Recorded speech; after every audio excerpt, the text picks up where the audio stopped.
একটা কথা শোনা যাচ্ছে আপনি নাকি তৃণমূলে জয়েন করছেন। আরেকবার বলুন। আপনি তৃণমূলে জয়েন করছেন নাকি? যেদিন নওশাদ সিদ্দিকী হলিউডের ফিল্ম মানে হিরোর সুযোগ পাবে, যদি নওশাদ সিদ্দিকী হলিউডের হিরোর সুযোগ পাই, তারপরে ভাবনা চিন্তা করবে নওশাদ তৃণমূলে যাচ্ছে। মানে আমার পক্ষে সম্ভব নয় বলিউড নয় হলিউডে হিরো হওয়া, যেটা অসম্ভব। যেমন আর এই যারা অভিযোগ করছে, অভিযোগ এটা অ্যাকচুয়াল নয়, এটা হচ্ছে একটা প্রোপাগান্ডা, যে আমাদের কর্মী সমর্থক ভালোবাসার মানুষদের মনে একটা মিসগাইড করে দেওয়া। ভাইজান যদি চলে যায় তাহলে আমি একটু আগে চলে যাই থাকি তৃণমূলে, এই ধরনের কথা। দেখুন, লড়াইয়ে নেমেছি, সমাজ ব্যবস্থা পরিবর্তনের লড়াই। জেল কাটলাম, মার খেলাম, মিথ্যা কেস খেলাম, প্রায় 10-12খানা কেস চলছে।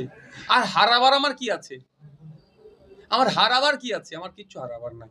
আমি সমাজ ব্যবস্থা পরিবর্তন করতে এসেছি, মানুষের জন্য কথা বলতে গিয়ে জেল খেটেছি।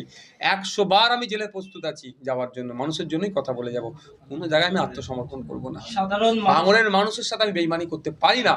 ভাঙড়ের 1,09,000-এর অধিক মানুষ আমাকে ভোট দিয়েছে, এই ভোটারদের সাথে আমি বেইমানি করবো না। ভাঙড়ে আপনাদের একের পর এক আইএসএফ কর্মীরা বা আপনাদের যারা পঞ্চায়েত সদস্য তারা আইএসএফ ছেড়ে তৃণমূল কংগ্রেসে যোগদান করছে, বলছে যে বিজেপিকে আটকাতে তৃণমূলের সঙ্গেই থাকতে হবে। আপনাদের পঞ্চায়েত যেরকম শিখিয়ে দিয়েছে তৃণমূল, প্রেশার দিয়ে সেরকম ভাবে বলছে, প্রেশার দিচ্ছে, মিথ্যা কেস দেবে, বাড়ি ভাঙচুর করছে, মহিলাদের উপর অত্যাচার করছে, শ্লীলতাহানি করছে, মহিলাদেরকে রেপ করে দেবো, এই ধরনের হুমকি দিচ্ছে।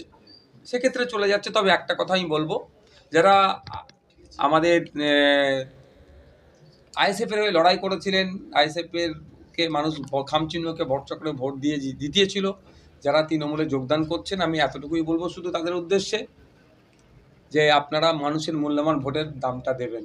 আপনারা যদি মনে করেন আপনারা চাপ সহ্য করতে পারছেন না, আবার কেউ বলছে মুখে যেটা শুনছি নাকি উন্নয়নের যজ্ঞে সামিল হচ্ছে, যে বিজেপিকে আটকাতে হবে, সব আপনাদের কথাকে আমি সত্য ধরে নিচ্ছি।